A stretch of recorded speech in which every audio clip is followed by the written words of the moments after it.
All right. Good morning. Good afternoon, everyone. As everyone kind of becomes entering into our group here, I'm going to give it just a couple seconds.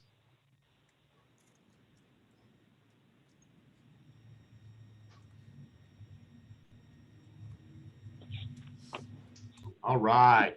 Well, thank you. My name is Brian Hickey. I have the pleasure of serving as the director of the Florida After School Network. And thank you for joining us as our legislative update and funding discussion about the American Rescue Plan. Today we have we've assembled a tremendous panel that we're going to hear from a little bit later in our agenda, but I'll go ahead and introduce them right now. We'll hear from them a little bit later. So we have Superintendent Himmel from Citrus County Schools. She'll be representing the Florida Association of District School Superintendents. In addition, we have School Board Member Hershey from Duval County Schools, representing our Florida School Board Association. We also have program partners, including Lynn Wilcox, President and CEO of the Florida State Alliance of YMCAs. We have Joe Davis, our Executive Director of the Florida Alliance of Boys and Girls Club. And on a national component, we have Eric Peterson, the Senior Vice President of Policy from the After School Alliance. And Eric's going to be sharing a little bit more about the American Rescue Plan, how Florida will be receiving and disseminating those dollars. So just a little bit of housekeeping as we have enabled the chat mechanism. We have a very busy agenda today, so we are going to try to work through those questions as best we can. If we cannot get to your questions inside our allotted time limit today, I want to make sure you know that we will be following up with you directly. So thank you, and please feel free to use the chat.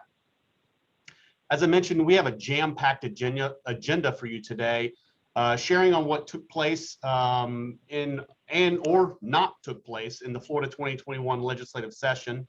We're going to get an overview of the American Rescue Plan and the funding allocations for Florida. We're going to be sharing on the after school and summer programs and how they serve as critical components of recovery, as well as a very important panel discussion with ideas and partnerships between community-based organizations and school districts. And finally, tools and resources for opportunities of connections from the Florida After School Network.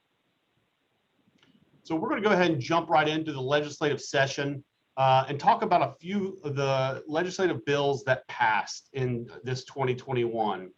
House Bill 3 is a home book delivery bill that established the New Worlds Reading Initiative to improve literacy skills and instill a love of reading by providing high quality free books to students in kindergarten through grade 5 that are reading below grade level. This bill provides tax credit contributions towards this initiative. House Bill 7011. This bill is the student literacy bill and includes requirements to identify student deficiencies in literacy and intervene as early as pre-kindergarten to support students in transitioning to kindergarten and monitor their student progress. The House Bill 7045, School Choice, provides more education opportunities for children from low-income families and students with unique abilities. Specific to after school, this bill expands the use of scholarship funds to cover the full spectrum of students' educational expenses, including summer and after-school programming. Senate Bill 366.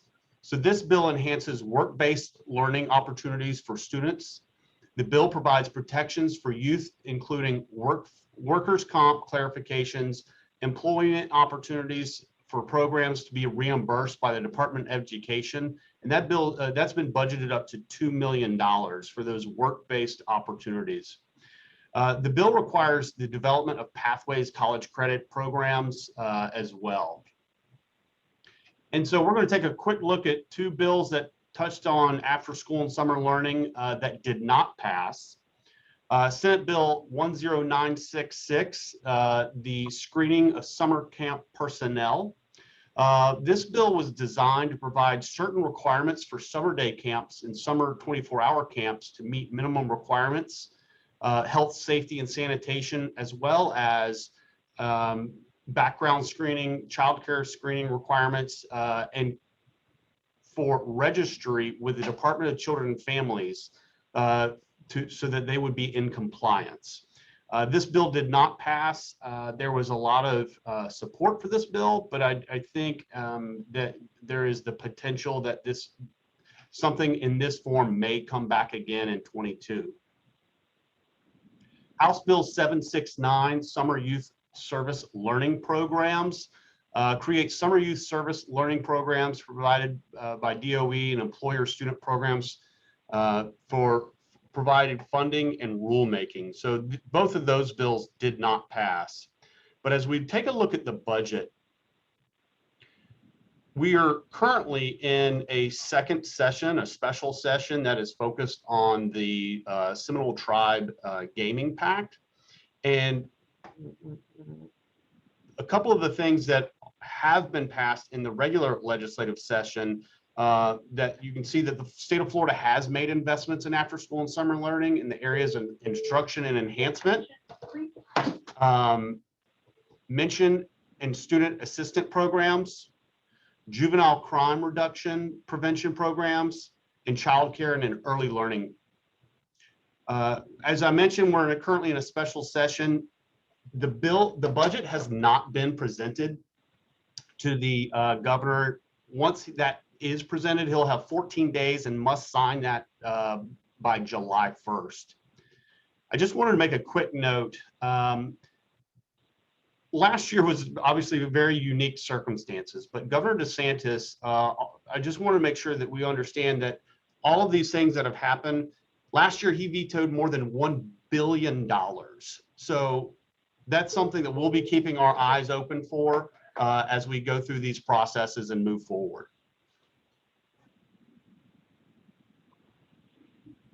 So American Rescue Plan funding overview. One of the more significant impacts on policy this year took place on the national level with passing of the American Rescue Plan, or ESSER 3, with more than $7 billion coming to the state of Florida. We have Eric Peterson, Senior Vice President of Policy for the After School Alliance, to share with us on how these dollars will be disseminated. Eric, you have the floor. Thanks so much, and good afternoon, everybody. All right, well, if we can jump to the next slide. Thank you very much. So as Brian, thank you again, Brian, for the opportunity to speak today. And as was mentioned, the American Rescue Plan passed in March 11th at the federal level, signed into law rather by President Biden on March 11th.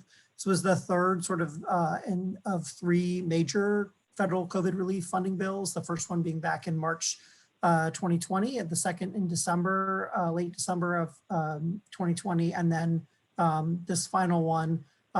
These are our Florida numbers for the most part here. So on the education funding, and we'll dive a little bit deeper into this, but of the $7 billion that are coming to Florida for education through the Elementary and Secondary School Emergency Relief Fund, or ESSER 3, again, the third of the three. About $6.3 billion go directly to school districts. That's 90%, and then 10% stays at the state level. There's also childcare funding that can be used for school age programs. That depends somewhat on the state. In Florida, that goes to the Florida Office of Early Learning. And that's broken into two chunks, one through the Child Care Development Fund and one for stabilization grants. Again, to providers, license and license exempt programs are eligible according to the federal level guidance. And then AmeriCorps, the Corporation for National and Community Service, that billion number actually is a national number, so it's billion among all 50 states. We still don't have information on what that'll look like in Florida, but in Florida, I believe it's Florida Volunteers. It's the State Service Commission that will be responsible for either using those funds to expand current AmeriCorps grants and increasing the positions, and or those funds can be used to increase the stipend that current AmeriCorps individuals receive. And then finally, the coronavirus state and local fiscal recovery funds. These funds were just, the guidance was just released less than a week ago from the Federal Department of Treasury. Florida will receive about $8.8 billion at the state level, And then in addition to that, 4.2 billion at the county level, and then major cities in the state will, collectively will receive 1.5 billion as well. In terms of the allowable uses, it is possible that local governments, Park and Rec, and local public libraries could access some of those funds for youth programs. Childcare is an allowable use, including school age. And then also one of the key allowable uses in the guidance that came out last week is for increasing pay to essential workers, and depending on the state, and most states, childcare and after-school program staff were considered essential workers, and that can be for compensation going back to last March as well. Next slide. So diving into the education numbers, again, the 7.04 billion, if you look on the left of the screen, you'll see that 90% to school districts. Of that 6.3 billion going to school districts, following Title I Part A formula, 1.3 billion or 20% must be spent on what's called learning loss evidence-based interventions, such as comprehensive after-school, summer learning or summer enrichment, extended day or extended school year. And we'll talk in a second what the law specifically says about that. And then the 80% or 5 billion can be spent on a long list of allowable activities, similar to those activities in CARES Act and in the SRSA Act that passed in December, the other two COVID relief bills. But those lists does include after school, summer, and community schools as well. It also includes anything that's in the Every Student Succeeds Act or the Perkins Career Tech Education Act or IDEA. And so, of course, 21st Century Community Learning Centers for those that operate those grants as a school district or community-based organization.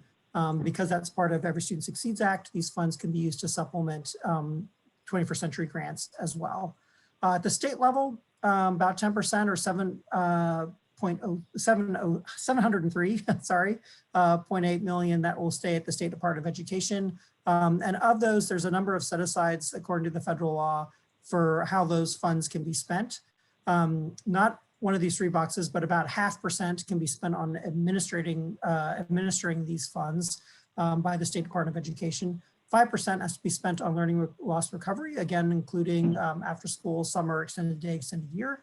That's about 351 million for Florida. And then 1% of the total funds coming to the state for education have to be spent on summer enrichment and 1% for comprehensive after school. That works out to about 70 million each. There's a great deal of flexibility at the state level on how they'll use those funds for summer and after school and for learning loss recovery. And we can talk a little later in the panel about what other states have done with those funds. Next slide. So again, it's a big opportunity for increasing support for out-of-school time for after-school and summer learning programs, either through school district-run programs and community-based organizations partnering with schools, accessing some of that the local level set aside, the 1.3 billion, or again, as we've seen in a number of states, the possibility that grants can be provided to community-based organizations at the state level through that state level set aside. A little bit of context, 21st Century Community Learning Centers, which is the only federal funding stream exclusively for after school and summer, Florida will get about 70 million for that for fiscal year 21, so substantially more. The other piece of context is we know from the America After 3 p.m. data released in December 2020, which is a nationwide survey of parents and asking them what their students are doing during after school hours. We know that 1.5 million students would be enrolled in a program in Florida, an after school program, if there were one available. So that 1.8 billion can go a long way to help closing that opportunity gap. Next slide. So I mentioned the law itself, what it says. And this is also echoed in guidance from the Federal Department of Education in their volume 2 of their reopening school handbook that came out about a month ago now. That's directed with guidance to the local level, to local school districts. The learning recovery set aside at the local level, so that 20% as well as the 5% local learning loss recovery set aside at the state level, both have to address learning loss. They both have to implement evidence-based interventions, such as comprehensive after school, summer learning or summer enrichment, extended day, extended school year. They have to respond to students, not just academic needs, but social and emotional needs too. That's explicit in the law. And then finally, the funds need to address the disproportionate impact of coronavirus on the student priority populations listed in Title I of the Every Student Succeeds Act, and I've listed them out here on the slide as well. I believe we might have one more slide. Yes, last one for me is the timing. So one of the questions we get is when these funds must be spent, what's the status of them. From my information, looking at the Florida Department of Ed website, it doesn't look like ESSER 3 allocations for districts have been posted yet, unless I missed it. If they haven't, they should be doing that soon. Most states are in the process of getting those funds out to local school districts. The Federal Department of Education sent the ARP ESSER 3 funds, 2/3 of those funds to states back in late March. The remaining third will be provided to states after states complete a American Rescue Plan application. Those applications have to be submitted to the Federal Department of Education by the State Department of Education in Florida by June 7th. And they do have to solicit public input and stakeholder feedback, including from community-based groups, parents, students, and more. That has to be incorporated into the state plan before it's submitted. And then at the local level, the same holds true. Local education agencies, local school districts will need to do a plan on how they're planning to spend these funds and submit that to the state. They will have to solicit community feedback, stakeholder input for that as well. The funds have to be obligated at the state level by September 30th, 2023. So that's a couple of summers, as well as upcoming school year and the school year after. And we can talk a little bit more about what that means in the panel. But I think I'll leave it there and hand it back to you, Brian.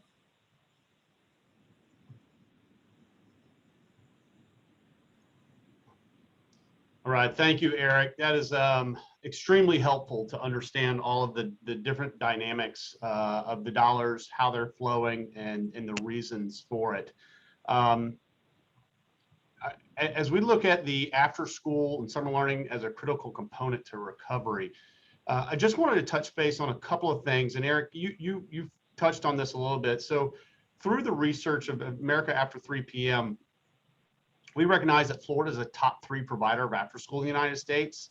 And just as you said, for every participant that's currently in programming, there's 3 waiting to get in. And through our work in the development of the State of After School and Summer Learning in Florida report, our data analysis identified more than 8,500 after school program providers. But if you combine that with an estimated 2.2 million youth between ages 5 and 14, the average size of every program would need to be more than 250 per site. And so we just know that there is a need for increasing of access and availability for these high quality programs to provide more Floridians with accelerated learning.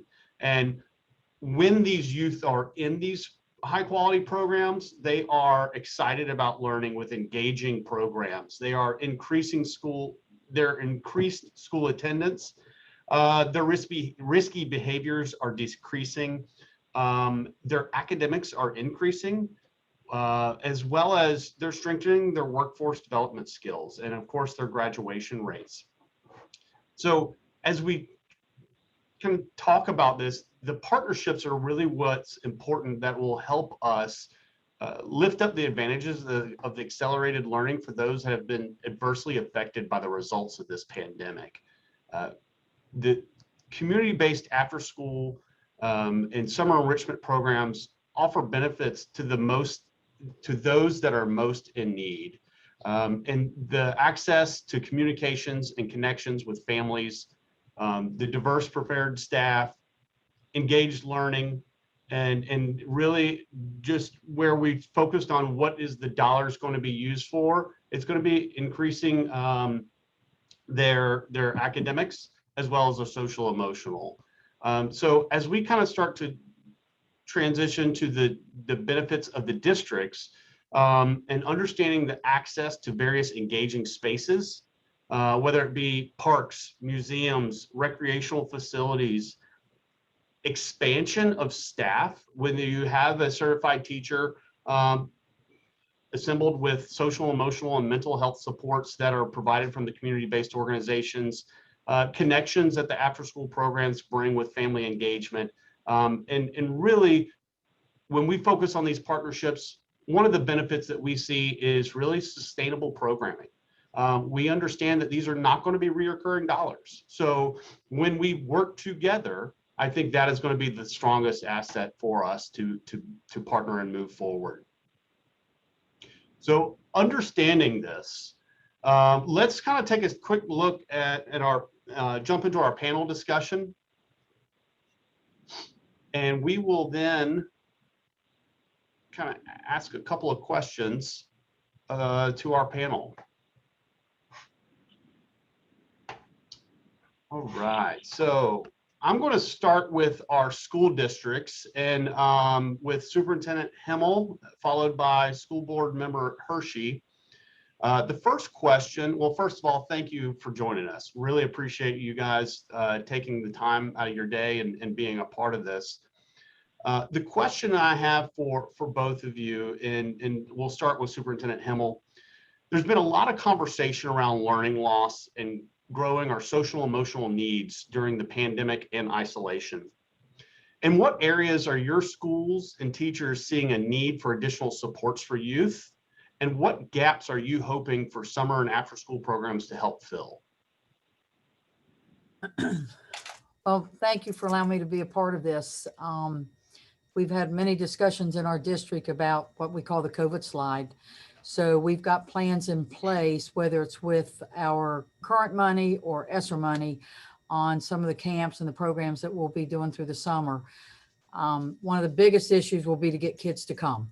So we're also going to have to provide transportation to make sure that we can come get them. We're going to feed our students, which will be open for the entire community of our school students. And the big thing is the partnerships that you all have already talked about with our YMCA, with our Boys and Girls Clubs, and some of those groups that have been partners of ours for many, many years with the after school programs and before school programs. YMCA comes in, they do a full program at several of our schools through the summer, which is enrichment for our kids. Some are fun, some are, the learning pieces, but we've also got summer school planned for all of our grade levels where we can focus on our math and our literacy and things like that. We've talked about book programs. So we're in the process of planning a lot of things throughout the summer that we can get as many kids engaged and get our community engaged, and also get our teachers back in the schools to help us with that COVID slide. Thank you so much. And School Board Member Hershey, I can repeat the question if you would like. No, that's fine. Can you hear me, or do I need to? We're good. Yes. Good. Thank you. All right, great. We have some similar gaps here in Duval County. What we found with learning online was the distance learning barrier, and we have seen a slide in mathematics, which is something that our district's going to be working on, as well as a need for, and I know this is specific with students, but professional development for teachers, getting that technology piece aligned. So over the summer, we will be working with, we have the Kids Hope Alliance here in Jacksonville, Communities and Schools, a lot of other great partners. And so those enrichment activities over the summer with art and music and hands-on experiences that so many students didn't get to participate in, as well as our need to improve literacy, and then to focus on the STEAM-focused activities, the robotics, tech tools, and social emotional learning. All of those things this summer will be taking place through our partnerships with the Kids Hope Alliance and Communities and Schools and the Boys and Girls Club, and then also in our individual schools as well. That sounds like a tremendous partnership there, and the expansions of that as well. So next question is going to go to our programs, and I'm going to go with Ms. Wilcox first. Tell us a little bit about your typical summer learning programming at the YMCA. How will it look different this year, and any new focuses or adaptations given the pandemic and evolving youth and all the family needs?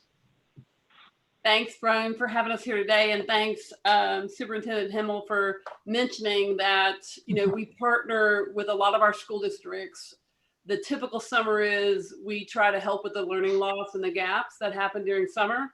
But this year it'll be ramped up even more, as I know you probably have experienced working with our group. And it depends on where they're at, on what they, how they support that learning loss. But all of our WISE summer camps have some type of learning loss in the past, and they've ramped them up even more since the pandemic. Some of the new focuses and adaptations are this summer, most of our WISE have intensified the amount of tutoring, learning loss, even one-on-ones that we had done in the past, but offering it for a wider range of children and everyone in the camp, as well as they've always included those social, emotional side, but we realized too, and especially the two ladies that are on the call, on the panel, your two WISE actually hire behavioral support experts in the summer to come in and work with the kids. They have ramped up that program even higher this year, because we know that just the social isolation as well as the virtual schooling is impacting the children as well. We have 18 WISE, but we have over 130 locations this summer. It will they'll be adding them as they're working and partnering with their school districts to help the school districts close the gap too, anywhere from summer school enrichment, after their summer school programming. So that's the other side of it. During the pandemic, I will share with you that the WISE never closed. Very similar, I think, the Boys and Girls Club. We just kind of switched gears to meet those community needs. And one of those is providing virtual school settings, because we knew that some of our kids and even their families didn't have the capacity to support that learning side. So that has not stopped, and it will continue through the summer as well, even providing the technology education to parents and that support. As well as we also realized during this time that the mental wellness of parents, families was very at risk and still is. And so we did a lot of virtual activities to engage the whole family and give them ways and educations to get through the pandemic. Did that answer most of your questions? Yes, absolutely. Thank you. Mr. Davis, we know academic support is critical this summer and in the coming years. So are social emotional needs of the young people. Tell us how clubs have been supporting youth thus far, and how is your program prepared to partner with and support schools, ensuring youth that are prepared to return to school next fall? So appreciate the question, Brian, and I appreciate the opportunity to be able to speak today with my colleague Lynn with the YMCAs, and also really appreciate Superintendent Himmel and board member Hershey to be a part of this today, because this is an important discussion for us all to have, and for everyone in the audience today.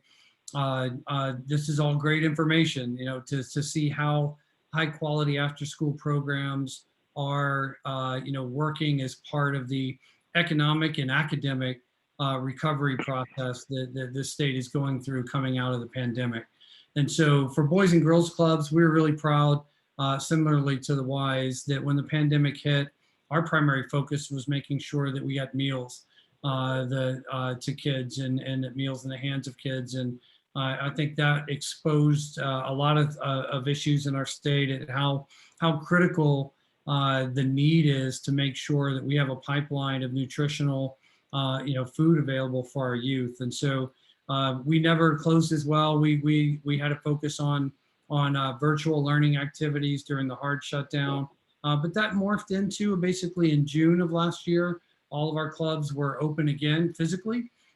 With you know, operating under CDC guidelines as best we could, and making sure that we were providing a safe place for those families, particularly those first responders and essential workers in the state, that their children would have a place to go. And so, you know, now we're proud to be at a point where our Boys and Girls Clubs are around the state are at about 65%. Back to where they were pre-pandemic attendance numbers. And so we are growing and focusing really strongly on having our clubs to be fully open. And that means fully participating and partnering with school districts. All of our clubs have had a really good rapport in partnership with school districts in the past, but now there's a heightened intentionality for Boys and Girls Clubs to serve as really good partners in the educational process to overcome the learning losses that have occurred during the pandemic. And really, our clubs are in a position to work with districts on utilizing some of the funds that are out there that Eric mentioned, and be a partner in the process of recovery.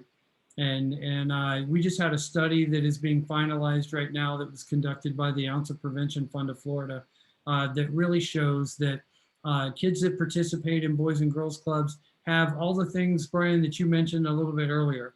That the kids who are Boys and Girls Club members, they go to regular school more often. They're better behaved when they're there. They get promoted from grade to grade at higher rates than their peers, and they graduate more frequently than their peers that don't have those experiences. And so we are really excited within the Boys and Girls Club movement in Florida to make sure that we are partnering as well as possible to be academically with our academic mentoring programs and our social and emotional learning activities that has always been a focus of our clubs. And so we hope to continue to do that, to intensify that, and love the notion of us kind of ratcheting up our ability to work with districts around the state. And I hope that answered your question a little bit, Brian, as well. Yes, no, most definitely. Thank you. So this next question, I'm going to stick with the programs here, but more of a rapid fire here. So what is needed for you to maximize your impact in terms of increasing access or serving those most in need, improving quality, or offering new and essential services? You want me to go first or Joe? Yes, please. Go ahead, Lynn. Joe, you want to go first since I went first last time? Okay, sure. Well, I think there's an obvious answer here, is that resources. Resources are needed, and Boys and Girls Clubs in Florida pre-pandemic served 220,000 kids of the nearly 3 million students that are out there. We would love very much to have additional resources to be able to serve more kids.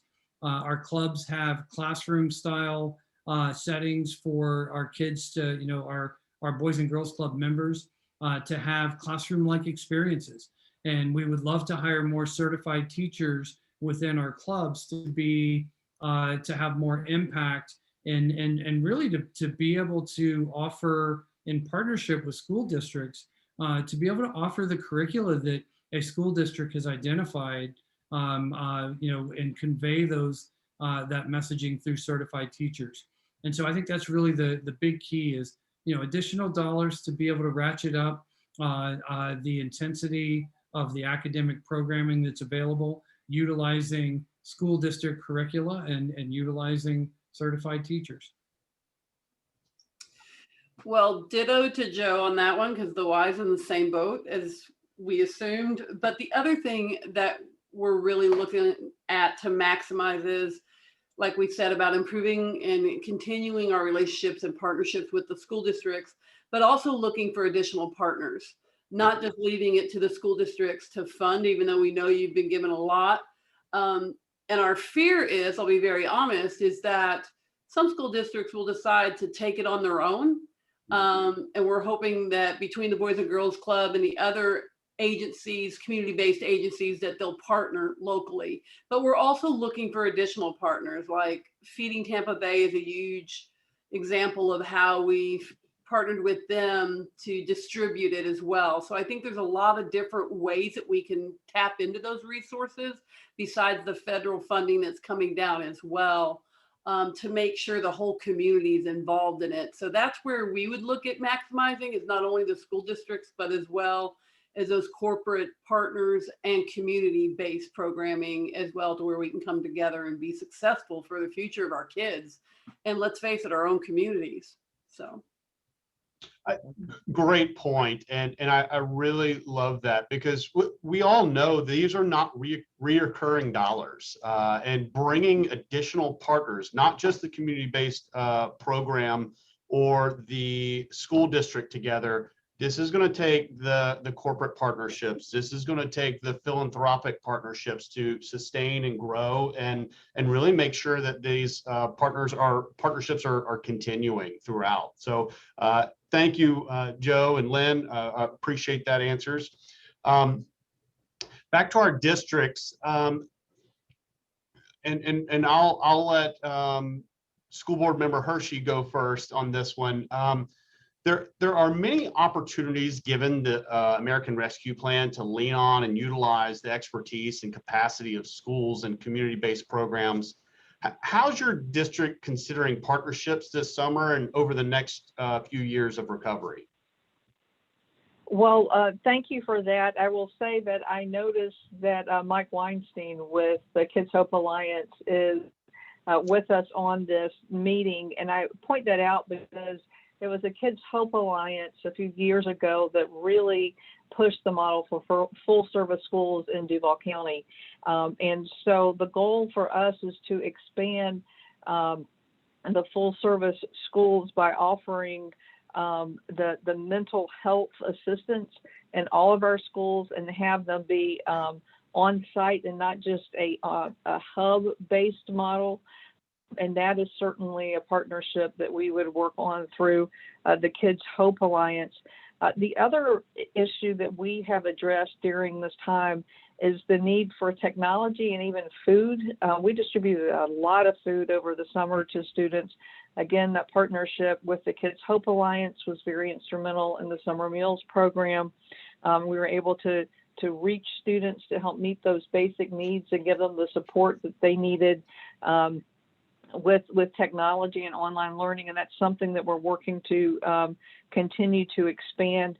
And again, just to highlight and underscore, we have so many partnerships here in our community that help with after school programs and then partner with the summer school programs as well, that are enrichment with tutoring. And again, that comes through the Boys and Girls Club, the Kids Hope Alliance, and Communities in Schools as well.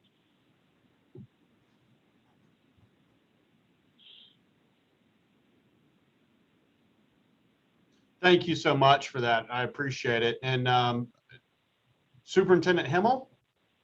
Couple things I want to touch on too.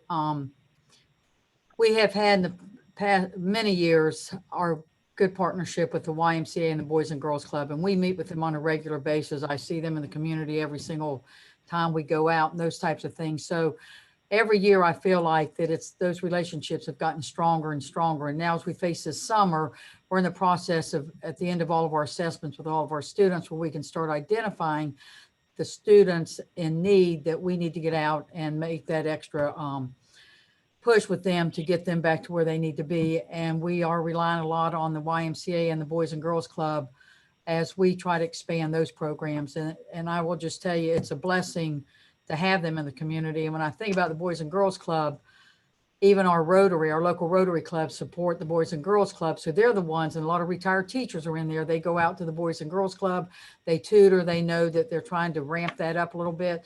We've got a really strong Y up here. A lot of good fundraising they have done in the past. So they're there. I get calls all the time from them saying, what can we do? What can we do? So with those two partnerships, it's really been a blessing for us. But another strong partnership we have, and probably most school districts do, is with our Education Foundation, because they're the ones last year during the summer that, and with blessings, that we were able to get on the bus. We went out, we fed kids, we stopped places. We opened up our cafeterias and those types of things to make sure our kids were eating. And we also added the hot spots to the buses where they could go out, because a lot of our kids didn't have internet. But that piece of it is critical, and the academic piece is critical, but I am a strong advocate if we don't get to that mental health piece. That to us is I won't say our number one priority, but it's a number one with many other number ones for us. So in part of our ESSER money this year, we're hoping, we know it's non-reoccurring dollars, but I'm willing to take the heat next year, that we're partnering with Livestream, and we're going to post, I think, like 18 or 20 behavior specialist positions, because we're going to try to put one each in every school. I don't think we'll find that many, because we've had a couple posted for a while, but we believe that if we can get them in the schools, because we have seen just when all the kids coming back from virtual, because we started with probably about 4,000 kids in virtual, we're down to 1,000. We've seen different types of behavior, and we're trying to focus on some of that and expanding the behavior programs that we can put out in the schools, because we've got those kids during the day, and we know that the impact that we can make on them if we can do that during the day. So that may be pie in the sky to get that many behavior specialists in the school, but that's, to me, that's one of the most critical things that we need to get back into the schools. We are also taking some of our ESSER money this year, and we're going to disperse more money out to the schools so they can bring their administrative teams back after school lets out and after their contracts. They can bring them back. They can bring their guidance counselors back. They can bring their social workers back, so they can start identifying the kids, number one, we couldn't find, number two, the kids who need help, and to get on the phone and plead and beg and cry to our parents, we need your child back in school so we can get them back to the level they need to be. So there's a lot, we talk about partnerships, and I haven't even touched on a lot of them in our community, and I'm a smaller community than like Alachua and some of them, but we depend a lot on our relationships and our partnerships with our community members and our corporate members out there. We've got several really large corporate members that just come to the foundation, write them a check, and then we're able to do what we need to do, or the best we can do. Absolutely. Absolutely. Joe, you had a follow-up? Could I just add one thing to that, Superintendent Himmel? I really appreciate those remarks, because in what Len had said earlier, Boys and Girls Clubs right now, in the beginning, coming out of the pandemic, we're really serving as kind of facilitators to make sure that youth could get access to certified professional providers in the mental health area. And many of our clubs right now are exploring telehealth options to actually have where there might not be a provider that's able to come on to a Boys and Girls Club campus or any after-school program campus. There seemingly are increasing opportunities to be able to have telehealth providers to be able to access kids and access our youth, particularly in our clubs, for mental health issues. And I hope that that's an area that everyone is exploring right now, because in the most rural areas, you can have a young person be able to talk to a certified professional on mental health issues that might be very helpful to them. Absolutely. Thank you. Just one thing here. I wanted to touch base and share that there are so many great... the superintendent had a follow-up. Yes, sorry. Go ahead. Can you hear me? Am I unmuted? You're good. You're good. And I'm sorry to jump in, but we're discussing a lot about the telehealth.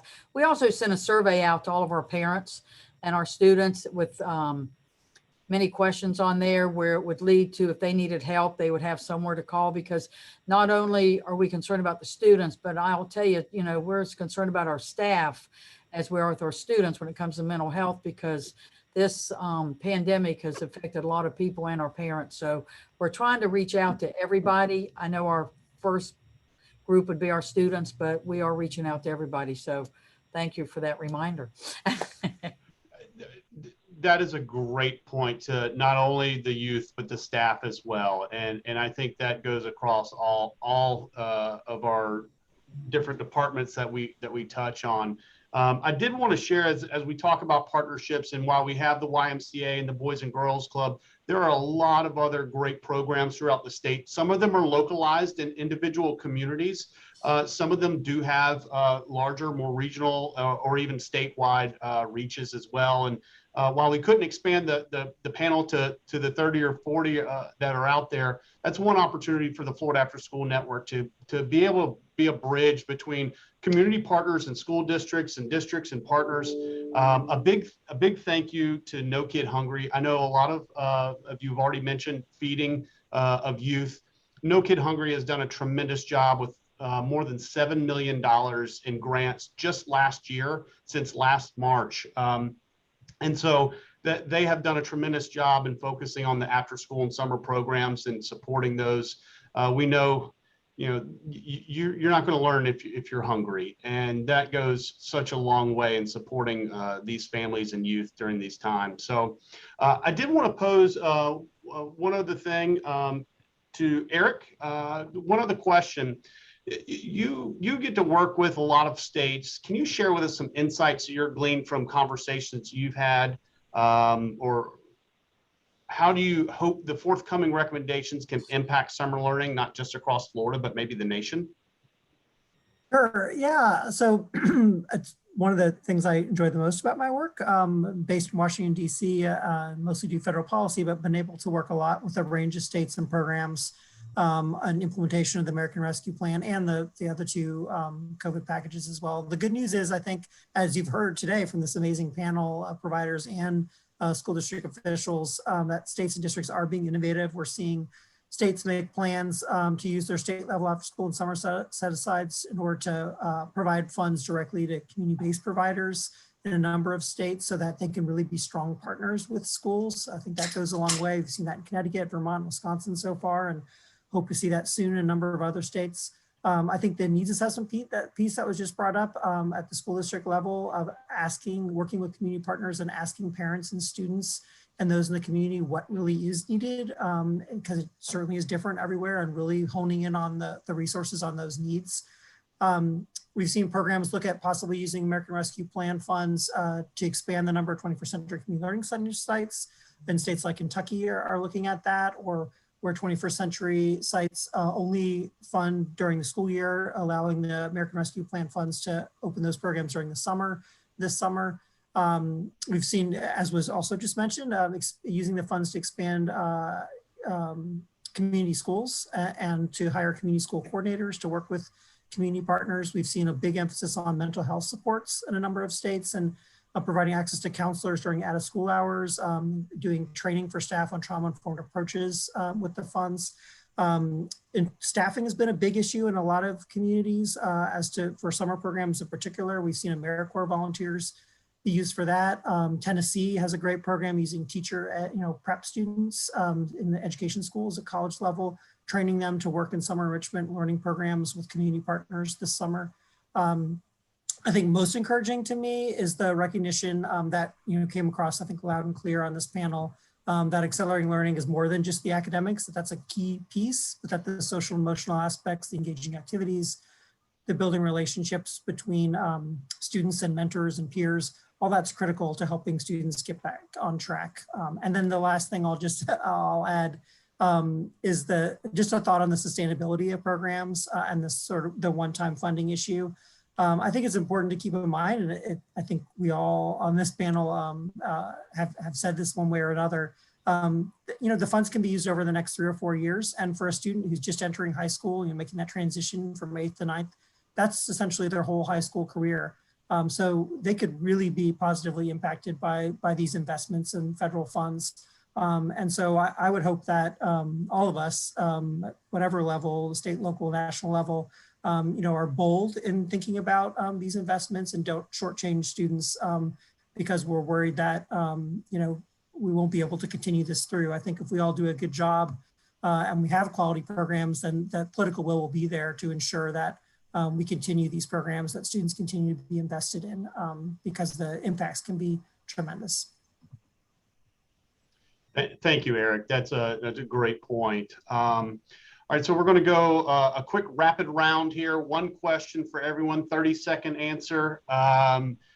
In one phrase or sentence, what is your greatest hope for Florida's young people this summer? And we'll start with Lynn Wilcox. Very easy. By the end of the summer, that every child in Florida is mentally and physically healthy and is ready to start school with no learning loss from the past year. Superintendent Hemmel? And yeah, I'm already unmuted. Okay. I would have to, okay, you said one sentence. I have to agree with Lynn that by the end of the summer, and I think it's a charge for districts to identify the students. And my goal is that we can reach them, get them to school, get them to our classes, and where we can get them at the level they need to so they'll be successful for the upcoming school year. Wonderful. School board member Hershey. My hope for the summer is that students will re-engage and become excited about learning again, and that they will be ready for the 21-22 school year. Great point. And last but not least, Mr. Joe Davis. So I hope that every LEA in the state, not just Citrus County and Duval County, will make high quality after school programs a prominent partner in their education efforts over the summer. Use them for to help meet their own goals that the districts have across the state, but to utilize our high quality after school programs in a manner that that sets the stage for continued use in the fall. We want our after school providers out there to be a big part of the educational process in this state. Great. Thank you to our panel for your time and sharing of your ideas and connections. We've got just a few more things here to wrap up the discussion here today. So how can the Florida After School Network support your efforts? Through our website, that's flafterschool.com. We have resources to really help start the conversation or bridge the conversation, whether it's the importance of after school, why you want to build this partnership or those types of things. If you're a school district and looking to connect with high quality programs, or if you're a program looking to connect with your district, you can lean on the Florida After School Network, and we can kind of help support you with that. And we have this information available on our website. But then there's also those opportunities to connect with the important, high quality parks and recreation departments and Florida 4-H and so many more, in community schools. And really there's some tremendous organizations out there. One other thing that we have on our, one of the resources that we have available to us is the helpkidsrecover.org. This is something that you can find out the specific dollar amounts that are going to your district. Those resources available on this website here. The tools are there and available for you. There's evidence-based strategies that there, obviously Florida, and then break it all the way down to the school district level. But there's evidence-based strategies. There's partnership examples from across the US. And those really are an opportunity for you to kind of go in and present ideas and share on the different variables that are happening across the United States and how we can bring these great ideas back to Florida. But just to remind us, let us help you connect. We'd be happy to be a partner or a bridge in the conversation, and really want to just say a big thank you to everyone in allowing us to start these conversations, because that's really where we're at. It's a start. These conversations are going to continue all summer. And one of the things that we plan to do is support districts in connecting with those programs. And then also, we also have a policy forum coming up on August 6th in Central Florida that'll allow us to plan a little bit further and prepare ourselves for legislative session of 2022 and really think through the strategies on how we can build upon these partnerships, as well as bring forth great ideas and connections for the state of Florida moving forward. And just another big thank you to our panel. We thank you for your time, and just a big thanks to everyone for joining us, and thank you again. Thank you. Thank Thank you you. all.